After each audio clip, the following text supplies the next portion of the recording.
What measure do you take to manage the urinary tract condition? Urinary tract infection है, UTI है, तो उसको manage करने के लिए कौन से मेजर्स आप काम में लेंगे? पहला मेजर यहां पर बायो केमिकल इन्वेस्टिगेशन आप करेंगे, सेकंड ऑप्शन है यहां पर पैथोलॉजिकल इन्वेस्टिगेशन करेंगे, थर्ड ऑप्शन था यहां पर माइक्रोबायोलॉजिकल इन्वेस्टिगेशन करेंगे, और फोर्थ ऑप्शन था यहां पर सभी करेंगे। चलेगा, सिंपल सा क्वेश्चन है, उम्मीद है सभी का सही है।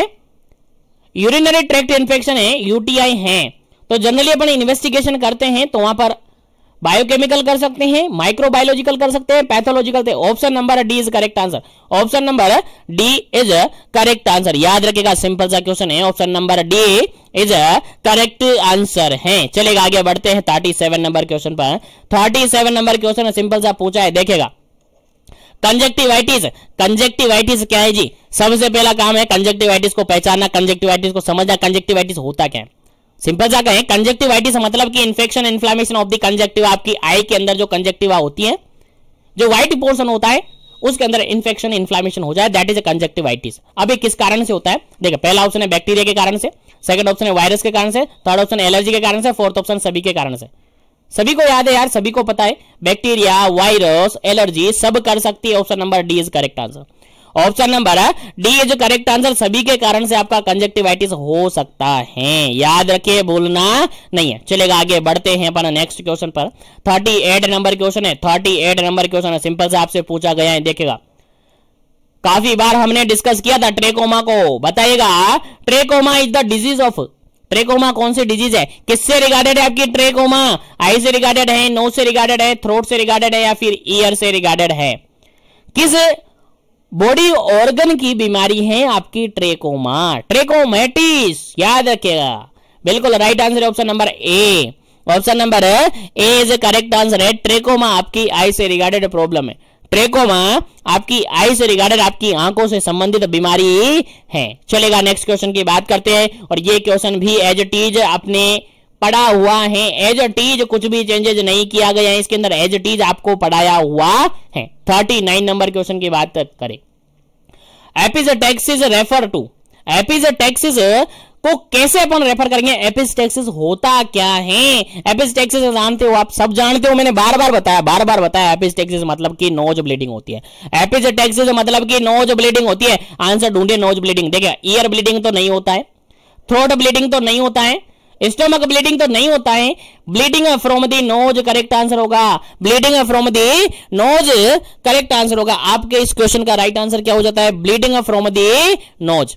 क्या हो जाता है? Bleeding from the knows is correct answer होगा। चलिएगा, आगे बढ़ते हैं अपन नेक्स्ट क्वेश्चन पर। आगे बढ़ते हैं अपन नेक्स्ट क्वेश्चन पर। नेक्स्ट क्वेश्चन आपके सामने देखेगा, काफी सिंपल सा, काफी इजी सा क्वेश्चन है। 40 नंबर क्वेश्चन है। 40 नंबर क्वेश्चन कहता है, acute inflammation of middle ear. Middle ear का अंदर क्या हो गया? इन्फ्लामेशन हो गया मिडिल ईयर के अंदर। उसके अलावा आपकी यूस्टेशियन ट्यूब के अंदर हो गया है, आपकी मिडिल ईयर के अंदर, और मास्टर्ड ईयर जो सेल है उसके अंदर हो गया है, तो उसको अपन क्या कहेंगे? मिडिल ईयर के अंदर इन्फेक्शन हो गया है, इन्फ्लामेशन हो गया, एक्यूट इन्फेक्शन इन्फ्लामेशन हो गया है, यूस्टेशियन ट्यूब अफेक्टेड है, मिडिल ईयर के साथ आपका मास्टर्ड जो एयर सेल्स हैं वो अफेक्टेड है, तो क्या होगा? फेरेंजाइटिस, साइनोसाइटिस, टॉन्सिलाइटिस और ओटाइटिस मीडिया। चलेगा, आंसर दीजिएगा, क्या इसका करेक्ट आंसर होगा? फिर इसका करेक्ट आंसर आपको बताया जाएगा। फटाफट से आंसर दीजिएगा, क्या इसका करेक्ट आंसर होगा।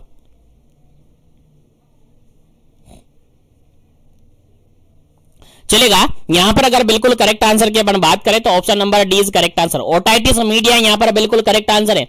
अगर मिडिल ईयर के अंदर इन्फेक्शन हो रहा है, इन्फ्लेमेशन हो रहा है, जिसके अंदर आपके यूस्टेशियन ट्यूब और आपकी जो एयर सेल है मैस्टोइड वो भी शामिल है, that is otitis media. Correct answer option number D is correct answer. Option number D is correct answer. Next question की बात करें तो 41 नंबर क्वेश्चन है। 41 नंबर क्वेश्चन क्या कहता है? Our body temperature is usually highest and lowest at the time. आपकी body का टेम्परेचर किस टाइम पर हाईएस्ट होता है, किस टाइमिंग पर आपका लोवेस्ट होता है, यानी कम होता है? आंसर आपको देना था। पहला ऑप्शन आपके सामने है, हाईएस्ट एट 3 AM और lowest at 6 PM। Second option है, हाईएस्ट एट 6 PM और lowest at 3 AM। Third option था, हाईएस्ट एट 10 AM और लोवेस्ट एट 10 PM। और फोर्थ ऑप्शन था नन ऑफ दी अबव। चलेगा, जो एग्जाम देकर आए वो अपना आंसर लगाइएगा और जो एग्जाम देने जा रहा है वो अपना दिमाग लगाइएगा।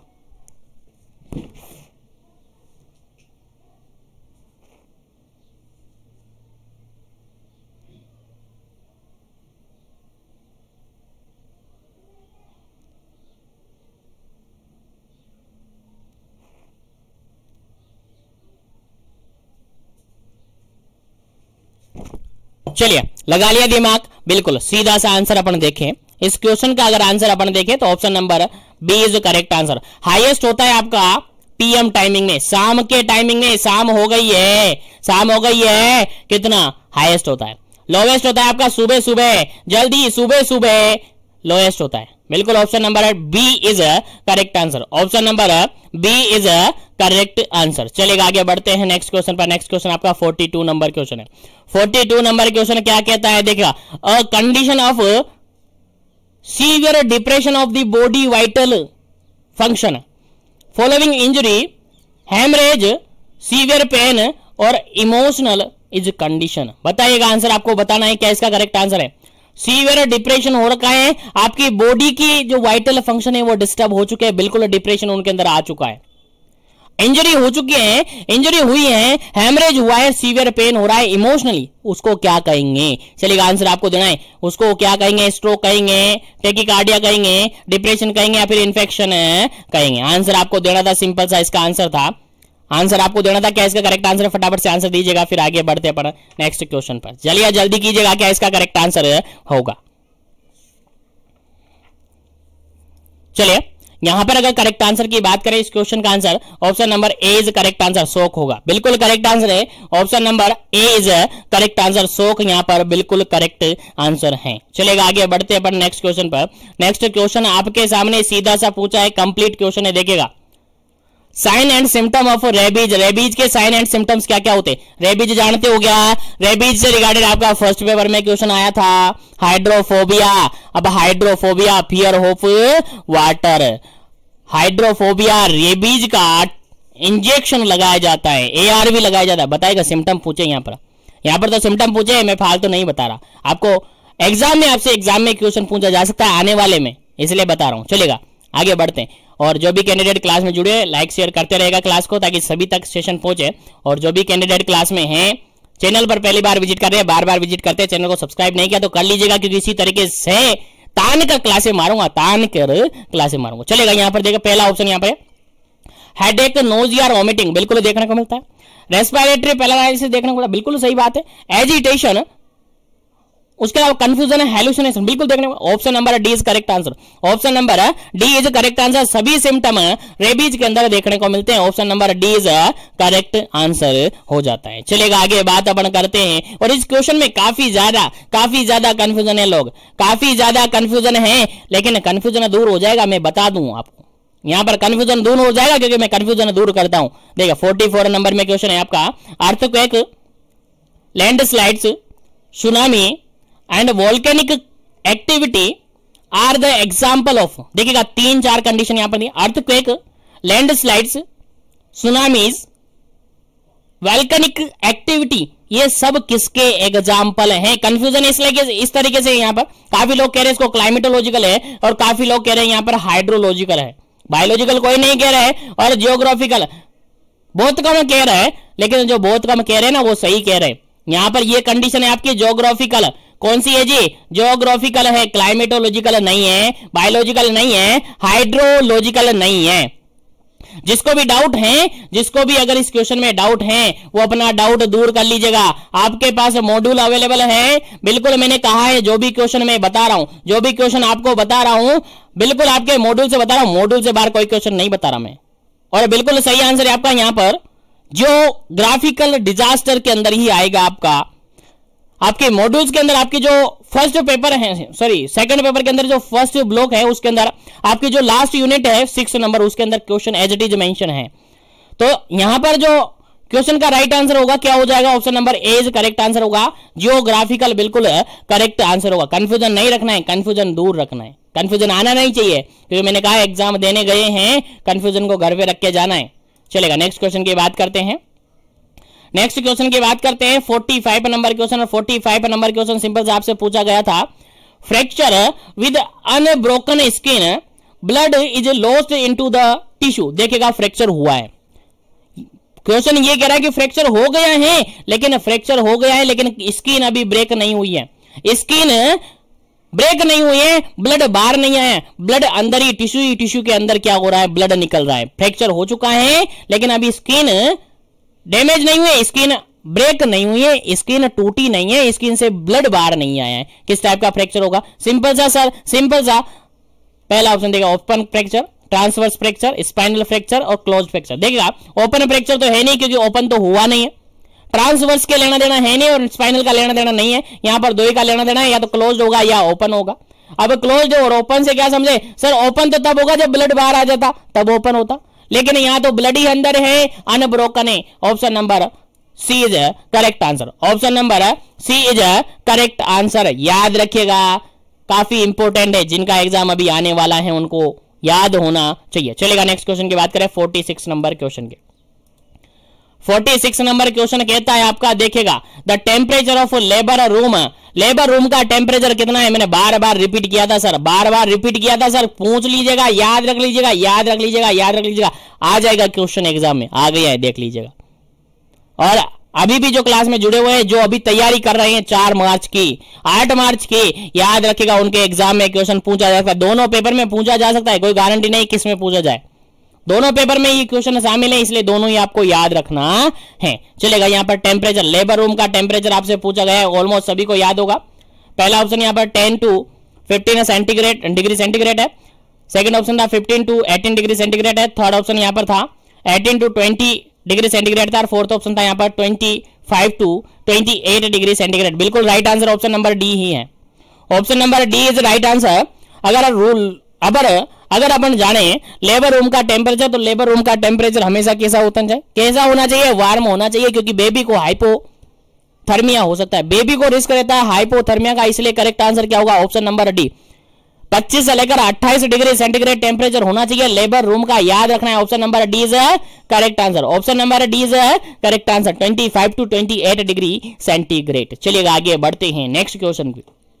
और ये नेक्स्ट क्वेश्चन है ना, इतनी बार मैंने बताया था 2 7 9 10 बताया था, बिल्कुल सही बात है। देखिए क्वेश्चन क्या पढ़ता है, क्वेश्चन है 47 नंबर क्वेश्चन है, विटामिन के इंजेक्शन लगाते हैं बेबी का बर्थ होता है तब, given to the newborn baby, किस लिए लगाते हैं? विटामिन के इंजेक्शन लगाते हैं न्यूबॉर्न बेबी, जैसे पैदा हुआ है वैसे उसको इंजेक्शन लगाते हैं विटामिन के का, क्यों लगाते हैं? आंसर दीजिएगा। पहला ऑप्शन यहाँ पर है to protect baby from the serious bleeding, second option है इम्यूनाइजेशन के लिए, बेबी इम्यूनाइज करने के लिए, थर्ड ऑप्शन है यहाँ पर प्रोटेक्ट फ्रॉम इन्फेक्शन के लिए, और फोर्थ ऑप्शन है प्रोटेक्ट फ्रॉम वॉमिटिंग के लिए। और मैंने कहा था विटामिन के इसलिए लगाते हैं ताकि उसके अंदर ब्लीडिंग टेंडेंसी नहीं हो, ब्लीडिंग से बचाने के लिए विटामिन के लगाते हैं, क्योंकि बच्चा जैसे ही पैदा होता है उसकी इंटेस्टाइन स्टेराइल होती हैं, उनमें नॉर्मल बैक्टीरियल फ्लोरा एब्सेंट होता है, और वो नहीं होता है तो आपके विटामिन के का सिंथेसिस वहां पर नहीं होता है, विटामिन के सिंथेसिस नहीं होगा था तो आपके क्लोटिंग फैक्टर एक्टिवेट नहीं होंगे, क्लोटिंग फैक्टर एक्टिवेट नहीं होंगे तो क्या नहीं होगा? ब्लीडिंग होगी। तो ब्लीडिंग टेंडेंसी से बचाने के लिए या सीवियर ब्लीडिंग से बचाने के लिए आप विटामिन के का इंजेक्शन लगाते हैं। क्या हो जाएगा? ऑप्शन है विटामिन के का करेक्ट आंसर क्या हो जाएगा? Option number A is correct answer. क्या होगा? Option number A is correct answer, to protect the baby from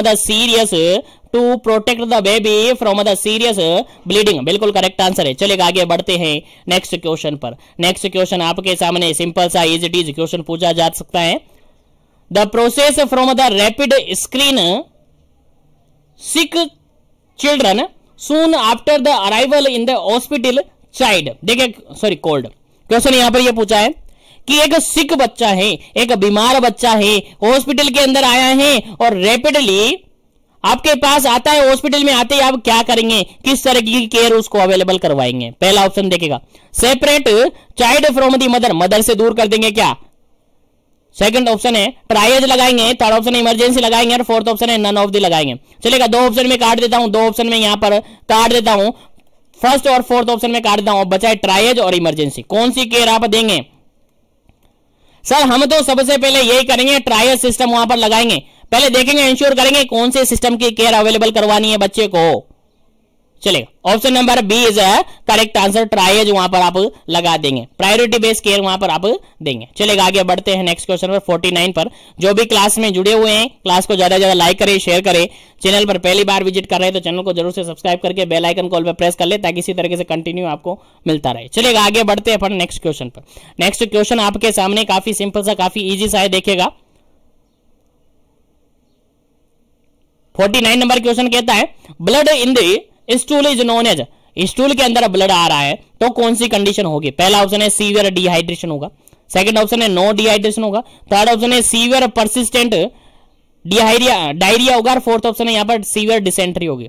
देखिएगा, सिंपल सी बात है, अगर डायरिया हो रहा है तो जरूरी नहीं है कि उसके ब्लड के अंदर, सॉरी उसके स्टूल के अंदर, उसके स्टूल के अंदर क्या है, ब्लड आए। लेकिन अगर डिसेंट्री है तो उसके स्टूल के अंदर क्या आएगा सर, ब्लड आएगा, बिल्कुल 100% श्योर है। तो ऑप्शन नंबर डी यहां पर करेक्ट आंसर है। सीवियर ब्लीडिंग अगर किसी पेशेंट को है तो उसके स्टूल के साथ साथ क्या आएगा जी, ब्लड आएगा, और ऐसी कंडीशन को अपन क्या कहते हैं, option number D is correct answer. Option number D is correct answer, severe dysentery यहां पर करेक्ट आंसर होगा। उम्मीद है सभी का करेक्ट आंसर है। चलेगा, आगे बढ़ते हैं नेक्स्ट क्वेश्चन पर। नेक्स्ट क्वेश्चन आपके सामने काफी सीधा सा, काफी सिंपल सा क्वेश्चन है, 50 नंबर क्वेश्चन है। 50 नंबर क्वेश्चन क्या कहता है, देखा, treatment of infant diarrhoea at home. देखिएगा, घर पर है, बच्चा घर पर है और घर पर ही बच्चे को डायरिया हो रखा है। बच्चा कौन सा है सर, इन्फेंट, इन्फेंट है और इन्फेंट को डायरिया हो रखा है। अब डायरिया हो रखा है तो कौन सी केयर आप देंगे, कौन सा ट्रीटमेंट आप देंगे, अकॉर्डिंग टू ऑप्शन आंसर देना है। पहला ऑप्शन देखेगा give extra fluid, second option देखेगा continue breast feeding, third option देखेगा ओआरएस, और फोर्थ ऑप्शन है ऑल ऑफ द अबव। देखिए, मैंने कहा था जल्दीबाजी नहीं करेंगे, जल्दीबाजी करेंगे तो आंसर गलत हो जाएगा। काफी सारे ने तो ऐसे ही तुक्का मार दिया होगा, सर ये लो हमने तो लगाया ओआरएस क्योंकि डिहाइड्रेशन होते हम ओआरएस लगाते थे, लेकिन गलत हो जाएगा। यहां पर देखिएगा, अदर ऑप्शन भी देखने हैं, सोचना है, समझना है, टाइमिंग बहुत सफिशिएंट था।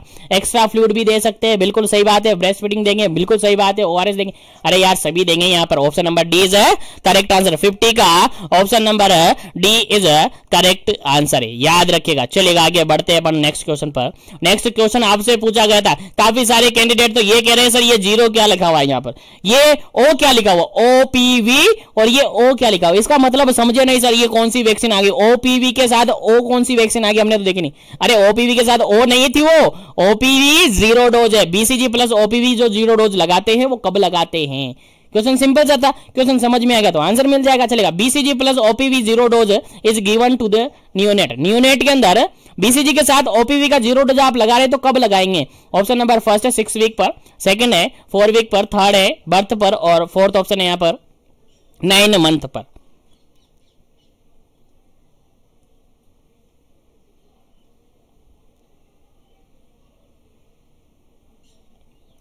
चलेगा, यहां पर अगर बिल्कुल करेक्ट आंसर की बात करें तो जीरो डोज, ओपीवी का जीरो डोज और बीसीजी लगाते हैं आपके एट बर्थ पर, बिल्कुल करेक्ट आंसर है। बीसीजी और ओपीवी का जीरो डोज कब लगाते हैं? एट बर्थ पर लगाते हैं, याद रखेगा, भूलना नहीं है। चलेगा, आगे बढ़ते हैं पर नेक्स्ट क्वेश्चन पर। नेक्स्ट क्वेश्चन आपके सामने 52 नंबर क्वेश्चन है, 52 नंबर क्वेश्चन है, 52 नंबर काफी जबरदस्त क्वेश्चन है। चलेगा, बात करते हैं।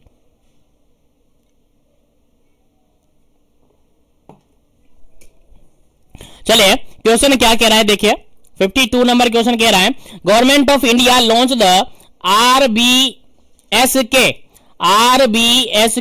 राष्ट्रीय बाल स्वास्थ्य कार्यक्रम कब लॉन्च किया गया था इंडिया के अंदर? सभी को याद होगा, काफी बार मैंने कहा था, याद रख लीजिएगा, पूछा जा सकता है, बिल्कुल पूछा गया है। देखिएगा, क्वेश्चन सिंपल सा पूछा है, आरबीएसके की अगर हम बात करते हैं तो कब लॉन्च किया गया था? ऑप्शन नंबर फर्स्ट है 2019 के अंदर, सेकंड है 2013 के अंदर, सी ऑप्शन यहां पर है 1992 के अंदर, और फोर्थ ऑप्शन है 2000 के अंदर। राष्ट्रीय बाल स्वास्थ्य कार्यक्रम कब लॉन्च किया गया था? आपका आंसर जाएगा सर 2013 में किया गया था, 2013, बिल्कुल करेक्ट आंसर है। 2013 बिल्कुल करेक्ट आंसर है, याद रखेगा, भूलना नहीं है, याद होना चाहिए, क्योंकि काफी सिंपल सा क्वेश्चन है। 2013 के अंदर आपका राष्ट्रीय बाल स्वास्थ्य कार्यक्रम लॉन्च किया गया था इंडिया के अंदर। चलेगा नेक्स्ट क्वेश्चन की बात करें। नेक्स्ट क्वेश्चन भी और बार बार रिपीट करा था, बार बार मैंने 4 से 5 बार ये क्वेश्चन किया होगा आपसे, 4 से 5 बार ये क्वेश्चन मैंने आपको बताया होगा। Universal immunisation programme launch, universal immunisation programme कब लॉन्च किया गया था? आंसर आपको पूछा था, काफी सिंपल सा, काफी इजी सा क्वेश्चन है। 1947 के अंदर, 1950 के अंदर, 1975 के अंदर और 1985 के अंदर।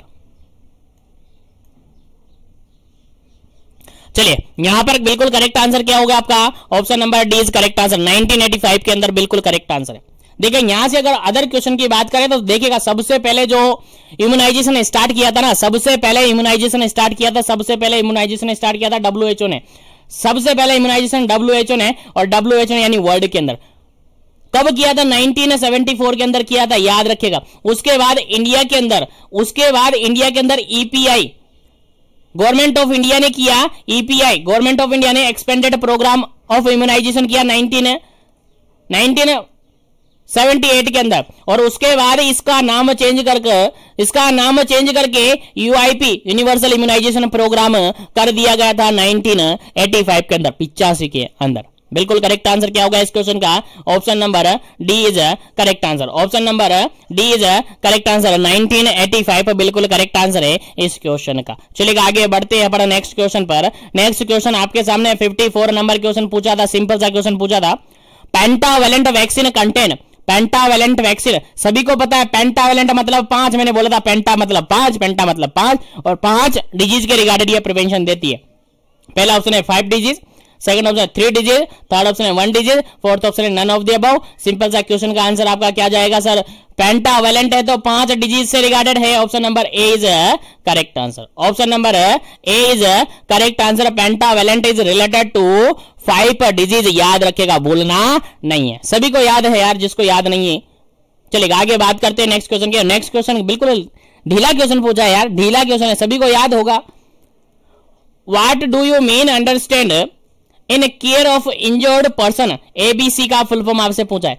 यहां पर A for Apple, B for boy नहीं है, C फॉर कैट नहीं है, यहां पर इसका फुल फॉर्म पूछा है। अकॉर्डिंग टू आंसर आपको देना है। देखिएगा A फॉर एयरवे होता है, सभी को याद है, एयरवे ढूंढिएगा। सबसे पहले एयरवे ये रहा, ब्रीथिंग सर्कुलेशन, पहला ऑप्शन है airway bleeding circulation, third option है accident breathing constipation, fourth option है एयरवे ब्रीथिंग सर्कुलेशन, और फोर्थ ऑप्शन है यहां पर एक्सीडेंट ब्लीडिंग और सर्कुलेशन। आपने क्या पढ़ा है सर? हमने पढ़ा है कि सर कोई कंडीशन ऐसी आ गई, इंजर्ड कंडीशन है, इमरजेंसी कंडीशन है, तो ABC के थ्रू अपन क्या करते हैं? पेशेंट को CPR के थ्रू जाते हैं, यानी उसकी इमरजेंसी केयर प्रोवाइड करते हैं। जनरली ABC बोले तो एयरवे होता है सर, एयरवे हो गया, ठीक है। ब्लीडिंग नहीं होता है, ब्लीडिंग गलत हो जाता है। एक्सीडेंट नहीं होता है, एक्सीडेंट नहीं होता है, C ऑप्शन बिल्कुल करेक्ट आंसर हो जाता है। क्या हो जाता है? C ऑप्शन बिल्कुल करेक्ट आंसर हो जाता है। A for airway, B for breathing और C for circulation. C option is correct answer, C option is correct answer हो जाता है। एयरवे, ब्रीथिंग और सर्कुलेशन बिल्कुल करेक्ट आंसर है इस क्वेश्चन का। चलिए आगे बढ़ते हैं अपन नेक्स्ट क्वेश्चन पर। नेक्स्ट क्वेश्चन आपके सामने काफी सिंपल सा, काफी इजी सा क्वेश्चन आया था। 56 नंबर क्वेश्चन है, और 56 नंबर क्वेश्चन क्या कह रहा था? All the feature of counselling except, counselling के सभी फीचर है एक को छोड़कर, एक्सेप्ट से क्वेश्चन पूछा था, एक्सेप्ट से क्वेश्चन पूछा था, और ये क्वेश्चन भी अपन ने काफी अच्छी तरीके से डिस्कस किया था। आंसर दीजिएगा। फेस टू फेस होता है, सेकंड ऑप्शन है 2 वे होता है, थर्ड ऑप्शन है जजमेंटल होता है, और फोर्थ ऑप्शन है पेशेंट लिसनिंग होता है।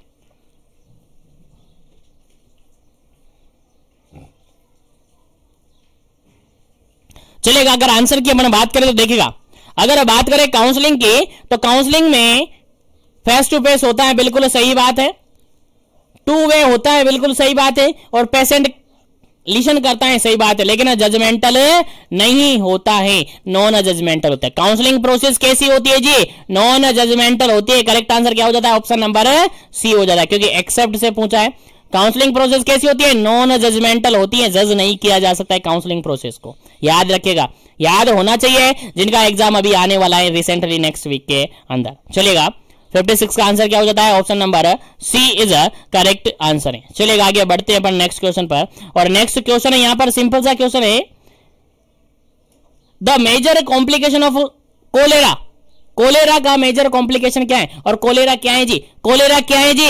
डायरिया ही तो है कोलेरा, डायरिया ही तो है कोलेरा। कुल मिलाकर आपसे क्वेश्चन यही पूछा गया है कि डायरिया का कॉम्प्लिकेशन, मेजर कॉम्प्लिकेशन सबको पता है, निर्जलीकरण। निर्जलीकरण आपने पेपर दिया था, बिल्कुल राजस्थान सीएचओ कैंडिडेट ने जो पेपर दिया था जिसके अंदर हिंदी में लिखा था निर्जलीकरण, ये वही क्वेश्चन है। देखिए वापस आ गया, पीछा नहीं छोड़ेगा ये, आपको पूरा कंप्लीट सीएचओ बनाकर ही छोड़ेगा। ठीक है, तो यहां पर कोलेरा का या डायरिया की अगर बात करें तो डिहाइड्रेशन जो होता है मेजर कॉम्प्लिकेशन देखने को मिलता है। यहां पर फीवर नहीं होगा, हेमेप्टाइटिस नहीं होगा, कॉन्स्टिपेशन नहीं होगा। करेक्ट आंसर क्या होगा? Option number A is correct answer. निर्जलीकरण होगा जी, डिहाइड्रेशन होगा जी, करेक्ट आंसर। कोलेरा बोले या डायरिया बोले, क्योंकि कोलेरा भी क्या है? डायरिया का ही टाइप है। कोलेरा क्या है? डायरिया का ही टाइप है। तो डायरिया हो रखा है, डायरिया हो रखा है मतलब कि वाटर स्टूल आ रहा है, वाटर स्टूल आ रहा है तो डिहाइड्रेशन हो सकता है, फ्लूइड लॉस हो रहा है, बॉडी से फ्लूइड लॉस हो रहा है तो डिहाइड्रेशन होगा, निर्जलीकरण होगा। Option number A is correct answer है। चलेगा आगे बढ़ते हैं नेक्स्ट क्वेश्चन पर। उम्मीद है सभी क्वेश्चन आप सही करके आए होंगे। नेक्स्ट क्वेश्चन की अपन बात करते हैं, नेक्स्ट क्वेश्चन की बात करते हैं। 58 नंबर क्वेश्चन है। 58 नंबर क्वेश्चन कहता है global disaster is one which affect. Global disaster हो रखा है तो क्या अफेक्ट होगा? पहला ऑप्शन है ग्लोबल कम्युनिटी होगा, सेकंड ऑप्शन है एंटायर नेशन होगा, थर्ड ऑप्शन है लोकल कमिटी होगा, और फोर्थ ऑप्शन है रीजन ऑफ कंट्री होगा। चलेगा आंसर आपको देना था, क्या इसका करेक्ट आंसर होगा? क्या इसका करेक्ट आंसर होगा? ग्लोबल डिजास्टर की अगर अपन बात करें तो देखेगा ग्लोबल डिजास्टर में आपकी पूरी आपकी ग्लोबल कम्युनिटी जो है वो क्या होगी? अफेक्ट होगी। याद रखिएगा option number A is correct answer. Option number A is correct answer है। याद रखिएगा ग्लोबल डिजास्टर की बात की जाए तो आपकी ग्लोबल कम्युनिटी जो है वो अफेक्ट होगी, ग्लोबल कम्युनिटी जो है वो अफेक्ट होगी। चलेगा आगे बढ़ते हैं नेक्स्ट क्वेश्चन पर। नेक्स्ट क्वेश्चन आपसे पूछा गया और रिसेंटली अभी प्रीवियसली 2 क्लासेस के अंदर ही हमने डिस्कस किया था, burn is calculated by. Burn को कैसे कैलकुलेट करते हैं? बर्न के अंदर कौन सा रूल लगाते हैं? रूल ऑफ 8 लगाते हैं या 18 लगाते हैं? रूल ऑफ 9 लगाते हैं, रूल ऑफ 5th लगाते हैं, और फोर्थ ऑप्शन है नन ऑफ द अबव लगाते हैं। यानी बर्न पेशेंट हैं, बर्न पेशेंट आपके पास आए, कौन सा रूल लगाएंगे? सर सबको पता है रूल ऑफ 9 लगाते हैं। कौन सा लगाते हैं? रूल ऑफ 9 लगाते हैं। Option number B is correct answer. Option number B is correct answer. कौन सा रूल लगाते हैं जी? रूल ऑफ 9 लगाते हैं, याद होना चाहिए। चलेगा आगे बढ़ जाते हैं बड़ा नेक्स्ट क्वेश्चन पर। नेक्स्ट क्वेश्चन आपके सामने सीधा सा है, सीधा सा है 60 नंबर क्वेश्चन है। 60 नंबर क्वेश्चन कहता है the test is after the torsion में रिमेन वाइबल फॉर हावर। कितने घंटे तक? देखिएगा टेस्टिस के अंदर टोर्जन आ गया। टोर्जन मतलब जानते हो ना क्या होता है? टोर्जन मतलब कि जनरली अपन कहते हैं मरोड़ आ गया है। टेस्टिस के अंदर जनरली मरोड़ आ गया है तो जनरली वो कितने टाइम तक हमें देखने को मिल सकता है? कितने टाइम तक वहां पर देखने को मिल? पहला ऑप्शन है यहाँ पर 4 हावर, सेकंड ऑप्शन है 1 हावर, थर्ड ऑप्शन है 2 हावर, और फोर्थ ऑप्शन है यहाँ पर 3 हावर। चलेगा टेस्टिस के अंदर अगर टोर्जन आया है तो कितने टाइम पीरियड तक वो देखने को मिल सकता है? करेक्ट आंसर क्या होगा? आंसर आपको देना है फटाफट से, क्या इसका करेक्ट आंसर होगा? चलिए यहां पर अगर करेक्ट आंसर की बात करें तो option number A is correct answer. 4 हावर तक वो देखने को मिल सकता है। कितने? 4 घंटे तक वो देखने को मिल सकता है। याद रखेगा जो भी क्लास में जुड़े हुए हैं क्लास को लाइक शेयर करते रहेगा ताकि सभी तक क्लास पहुंच जाए, सभी क्लास का सेशन हो, चाहे आप किसी भी स्टेट से हो, चाहे कहीं से भी हो। बीपीसीसीएचएन कर रहे हैं तो आपके लिए काफी इंपॉर्टेंट है, और मैंने पूरे बीपीसीसीएचएन का पूरा सिलेबस मोल्डेड करके अवेलेबल करवा दिया आपके इसी जीवन एजुकेशन ऐप पर। जीवन एजुकेशन है ऑनलाइन प्लेटफॉर्म पर, मिशन एजुकेशन ऐप पर। तो कंप्लीट देखिएगा, कंप्लीटली समझिएगा, इनसे बाहर कोई क्वेश्चन नहीं आएगा, मैं बता दूं। चाहे आपका एग्जाम कभी भी हो, अगले महीने में हो, नेक्स्ट महीने में हो, या अभी आपके ट्रेनिंग स्टार्ट नहीं हो, ट्रेनिंग स्टार्ट होने वाली है, काफी इंपॉर्टेंट है। चलेगा नेक्स्ट क्वेश्चन की अपन बात करें। नेक्स्ट क्वेश्चन आपका 61 नंबर क्वेश्चन है। 61 नंबर क्वेश्चन सिंपल से आपसे क्या पूछ रहा है? देखिएगा 61 नंबर आपसे क्वेश्चन पूछ रहा है chronic constipation leads to. Chronic constipation हुआ है किसी पर्सन को, अगर क्रोनिक कॉन्स्टिपेशन हो जाता है तो उसको आगे जाकर फर्दरी क्या कॉम्प्लिकेशन देखने को मिल सकता है। पहला ऑप्शन है यहाँ पर पाइल्स देखने को मिल सकता है। सेकंड ऑप्शन है फीसर इन एनोरेक्टल पार्ट के अंदर फीसर्स देखने को मिल सकता है। नेक्स्ट है रेक्टल प्रोलेप्स देखने को मिल सकता है, या फिर ऑल देखने को यहाँ पर मिलेगा। चलेगा, आंसर आपको देना है क्या इसका करेक्ट आंसर है। 61 नंबर क्वेश्चन का करेक्ट आंसर क्या होगा, आपको आंसर देना है। क्रोनिक कॉन्स्टिपेशन है, अब क्रोनिक कॉन्स्टिपेशन पेशेंट को है तो पाइल्स भी हो सकता है, फीसर बन सकते हैं, रेक्टल प्रोलेप्स हो सकता है। Option number D is correct answer. Option number D is correct answer है, क्योंकि पाइल्स हो सकता है, फीसर बन सकते हैं, रेक्टल प्रोलेप्स यहां पर हो सकता है। तो डी इज करेक्ट आंसर, सभी यहां पर होंगे। क्या होंगे जी, सभी यहां पर होंगे। चलेगा, नेक्स्ट बात अपन करते हैं। नेक्स्ट क्वेश्चन के 62 नंबर क्वेश्चन की बात अपन करते हैं। जो भी कैंडिडेट क्लास में विजिट कर रहा है, चैनल पे पहली बार अगर विजिट कर रहा है, चैनल को जरूर से सब्सक्राइब कर लीजिएगा, बेल आइकन कॉल पे प्रेस कर लीजिएगा, ताकि इसी तरीके से कंटिन्यू सेशन आपको मिलता रहे, क्योंकि सारे सिलेबस को मोल्डेड कर दिया है। बाकी आगे भी कंटिन्यू सिलेबस आपको अवेलेबल करवाया जाएगा, और सीएचओ के लिए स्पेशली अनाउंसमेंट कर दूंगा मैं कल या परसों के अंदर, 1-2 दिन के अंदर अवेलेबल करवा दूंगा।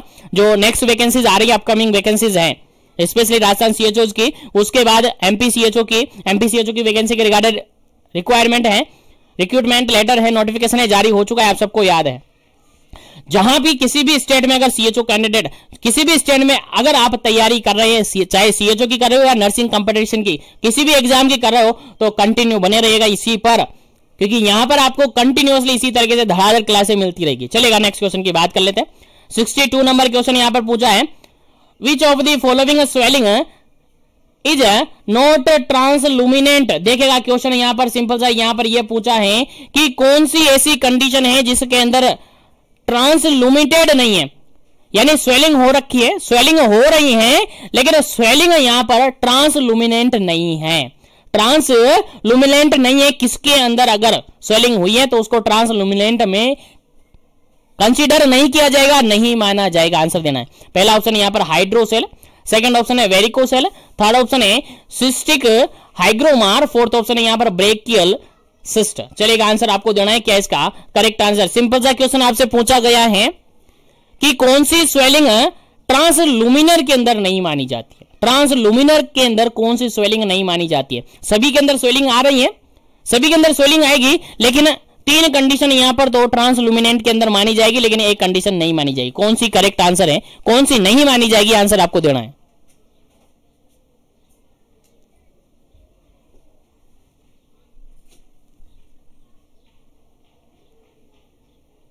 चलेगा, यहां पर अगर अपन बात करें तो देखिएगा हाइड्रोसेल बिल्कुल ट्रांसलुमिनेंट होती है, वेरिकोसेल भी ट्रांसलुमिनेंट होती है, सिस्टिक हाइग्रोमा भी ट्रांसलुमिनेंट होती है, लेकिन ब्रेकियल सिस्ट क्या नहीं होती है, ट्रांसलुमिनेंट के अंदर शामिल नहीं होती हैं। आपका आंसर क्या जाएगा सर, ऑप्शन नंबर डी जाएगा। Option number D is correct answer. Option number D is correct answer है, याद रखेगा, भूलना नहीं है। जिनका एग्जाम अभी आने वाला है नेक्स्ट वीक के अंदर, वो याद रखे। चलेगा, नेक्स्ट क्वेश्चन की बात करते हैं। नेक्स्ट क्वेश्चन आपके सामने 63 नंबर क्वेश्चन है। 63 नंबर क्वेश्चन क्या कहता है, देखिएगा, measles vaccine is given at the age. Measles vaccine कब दिया जाता है, किस एज पर दिया जाता है मीजल्स वैक्सीन, सबको याद होना चाहिए। एट बर्थ दिया जाता है, एट 1 मंथ दिया जाता है, एट 6 मंथ दिया जाता है, या 9 to 12 मंथ दिया जाता है। चलेगा, आंसर आपको बताना है क्या इसका करेक्ट आंसर होगा।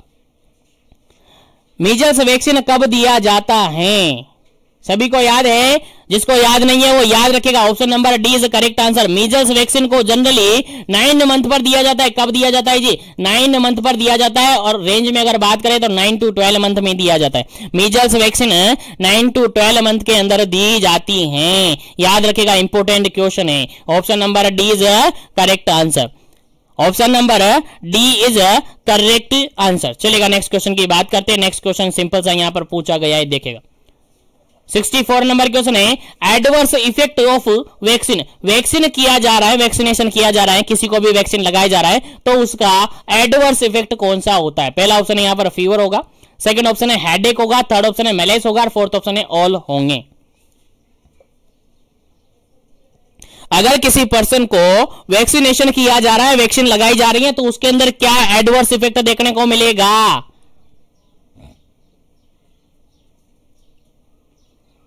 चलेगा, यहां पर अगर बात करें अपन, यहां पर अगर अपन बात करें तो option number D is a correct answer. Option number D is a correct answer, क्योंकि वैक्सीन लगा रहे हैं तो वहां पर फीवर आता है, हेडेक हो सकता है, मलेस हो सकता है, इसलिए option number D is correct answer. क्या होगा जी? Option number D is correct answer, क्योंकि सभी हो सकते हैं, फीवर आएगा, हेडेक होगा, मलेस हो सकता है, तीनों ही होगा, तो ऑप्शन नंबर क्या हो जाएगा? डी इज करेक्ट आंसर हो जाता है। चलेगा आगे बात करते हैं 65 नंबर क्वेश्चन की।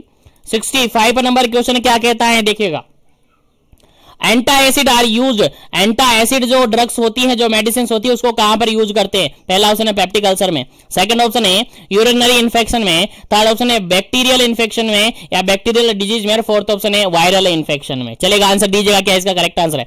एंटा एसिड को कहां पर यूज करते हैं, किसके लिए यूज करते हैं? आंसर आपको देना है फटाफट से।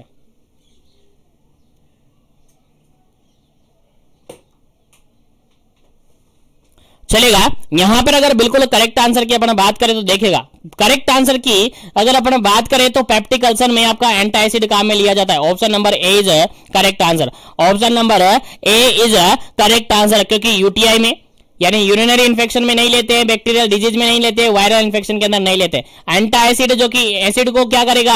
सप्रेस करेगा। एंटा एसिड नाम से मीनिंग निकल रहा है, पेप्टिक अल्सर के लिए काम में लेते हैं, याद रखिएगा, भूलना नहीं है। चलेगा आगे बढ़ते हैं अपन नेक्स्ट क्वेश्चन पर, 66 नंबर क्वेश्चन पर पहुंचते हैं। और 66 नंबर क्वेश्चन क्या कहता है, topical medications are used. Topical medication जो काम में लेते हैं, टॉपिकली एप्लीकेशन आप काम में लेते हैं, वो कहां पर काम में लेते हैं?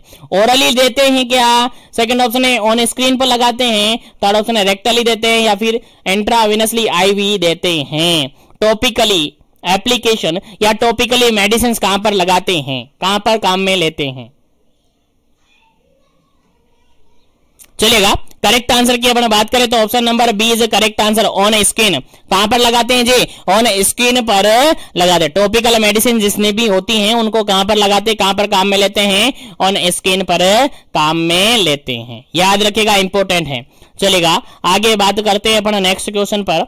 आगे बात करते हैं नेक्स्ट क्वेश्चन पर। नेक्स्ट क्वेश्चन आपके सामने सिंपल सा है, 67 नंबर। एल्बेंडाजोल ड्रग है, एल्बेंडाजोल क्या है? ड्रग है, किसके लिए काम में लेते हैं? Albendazole is used.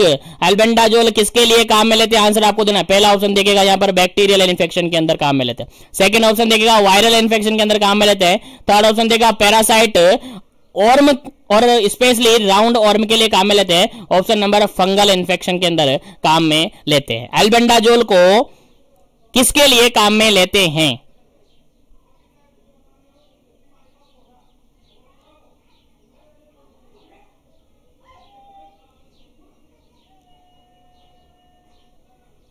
चलेगा, यहां पर अगर बात अपन करें तो ऑप्शन नंबर यहां पर बात करें तो option number C is correct answer. Option number C is correct answer. क्या होगा?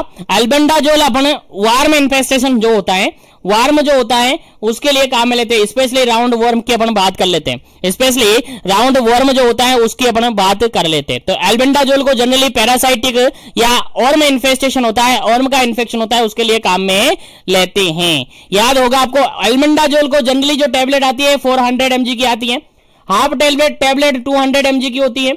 अगर बच्चा कितने साल का है, अगर बच्चा यहां पर कितने साल का है, 2 साल तक का है, तो उसको अपन क्या देंगे? 200 mg देंगे। बड़ा है तो फिर उसको 400 mg का देंगे, याद रखिएगा, इंपॉर्टेंट क्वेश्चन है। आगे बढ़ते हैं अपन नेक्स्ट क्वेश्चन पर। नेक्स्ट क्वेश्चन आपके सामने 68 नंबर क्वेश्चन है और 68 नंबर क्वेश्चन सिंपल सा पूछा है, anticonvulsant drug are use. Anticonvulsant drug होती हैं, उनको किसके लिए काम में लेते हैं? पहला ऑप्शन है यहां पर एपिलेप्टिक सीजर के अंदर, सेकंड ऑप्शन है excretion of water from body के अंदर, थर्ड ऑप्शन है किलिंग द वर्म के लिए, और फोर्थ ऑप्शन है डिक्रीज यूरिन मोटिलिटी के लिए। चलेगा, आंसर दीजिएगा, क्या इसका करेक्ट आंसर है?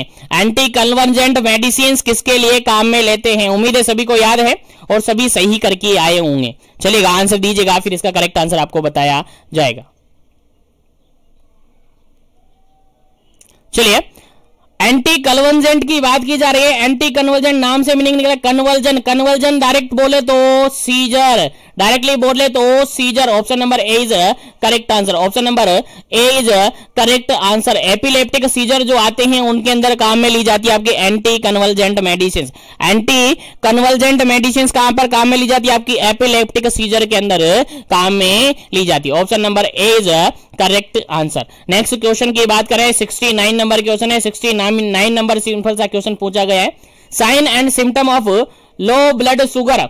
लो ब्लड शुगर और जनरली बोले तो low blood sugar that is hypoglycaemia. क्या? हाइपोग्लाइसेमिया। अगर किसी पर्सन के अंदर हाइपोग्लाइसेमिया हुआ है तो उसके अंदर कौन कौन सा सिम्टम देखने को मिलेगा? लेकिन एक ऐसा सिम्टम है जो देखने को नहीं मिलेगा। एक्सेप्ट करके क्वेश्चन पूछा है, मैंने बोला है एक्सेप्ट भूलना नहीं है। एक्सेप्ट करके क्वेश्चन पूछा है, सारे ऑप्शन देखने को मिलेंगे लेकिन एक ऑप्शन नहीं देखने को मिलेगा। पहला ऑप्शन है फ्रीक्वेंट यूरिनेशन, सेकंड ऑप्शन है कंफ्यूजन, थर्ड ऑप्शन है सीजर और फोर्थ ऑप्शन है इरिटेबिलिटी। चलेगा, कौन सा ऑप्शन यहां पर देखने को नहीं मिलेगा? हाइपोग्लाइसेमिक कंडीशन है यानी लो ब्लड शुगर है, तो कौन सी कंडीशन यहां पर देखने को नहीं मिलेगी? एक्सेप्ट करके क्वेश्चन आपसे पूछा था और बिल्कुल करेक्ट आंसर क्या होगा? Option number A is correct answer होगा। बिल्कुल A option is correct answer. Confusion हो सकता है, सीजर हो सकते हैं, इरिटेबिलिटी हो सकती है, लेकिन फ्रीक्वेंट मिक्सचुरेशन वहां पर देखने को नहीं मिलेगा। गलत ऑप्शन है और करेक्ट आंसर आपका क्या हो जाता है? Option number A correct answer हो जाता है। Option number A correct answer हो जाता है। और लास्ट क्वेश्चन है आपके पेपर का, सिंपल सा क्वेश्चन पूछा है आपके प्रोलॉन्ग लेबर से रिगार्डेड, प्रोलॉन्ग लेबर पेन से रिगार्डेड। देखिए, labour is said to be prolonged. उस लेबर को प्रोलॉन्ग्ड लेबर कहेंगे जब pregnant women is true labour pain experience the labour pain longer than. उस लेबर को अपन प्रोलॉन्ग लेबर कहेंगे जब प्रेग्नेंट लेडी कितने टाइम से ज्यादा लेबर पेन को एक्सपीरियंस कर रही है। आंसर है पहला ऑप्शन देखिएगा 10 आवर, 15 आवर, 24 आवर और 48 आवर। जनरली अगर अपन बात करें तो जो लेबर होता है, लेबर के ड्यूरिंग जो पेन देखने को मिला है जनरली अपन 24 आवर तक जनरली अपन नॉर्मल मान लेते हैं, लेकिन जैसे ही इससे ज्यादा हो जाता है तो अपन कह देते हैं कि सर प्रोलॉन्ग लेबर है। सर क्या है? प्रोलॉन्ग लेबर है। तो correct answer that is option number C. Option number C is correct answer. बिल्कुल करेक्ट आंसर है option number C is 24 hour से अगर ज्यादा हो जाता है तो अपन कंसिडर करते हैं कि जो लेबर है कैसा है? प्रोलॉन्ग्ड लेबर है। कौन सा लेबर है? प्रोलॉन्ग्ड लेबर है। और उम्मीद है यहां तक के सारे क्वेश्चन आपको समझ में आ गए होंगे। जिनका रिसेंटली अभी एग्जाम आने वाला है नेक्स्ट वीक के अंदर, उनके लिए काफी सारे ये सारे क्वेश्चन काफी इंपॉर्टेंट है। इसी उम्मीद के साथ सेशन को यहीं पर फिनिश करते हैं। आगे अपन डिस्कस करेंगे अदर क्वेश्चंस को जो कि आपके एग्जाम में हेल्प करेंगे। ये पेपर आपका फिनिश होता है और बीपीएससी सेशन के रिगार्डेड सारी क्लासेस मैंने ऑलरेडी अवेलेबल करवा रखे हैं। जो भी इंपॉर्टेंट क्वेश्चंस रहेंगे उनको अपन डिस्कस आगे फर्दर क्लासेस के अंदर करते रहेंगे। तो इस सेशन को ज्यादा ज्यादा लाइक करें, ज्यादा ज्यादा शेयर करें। चैनल पर पहली बार विजिट करें तो चैनल को जरूर से सब्सक्राइब करके बेल आइकन कॉल पर प्रेस कर लीजिएगा ताकि इसी तरीके से कंटिन्यू सेशन आपको मिलता रहे। बाकी आज के लिए इतना ही, मिलते हैं नेक्स्ट सेशन के अंदर जल्द ही। तब तक के लिए बने रहिए जीवन education. Wish you all the best. Thank you very much.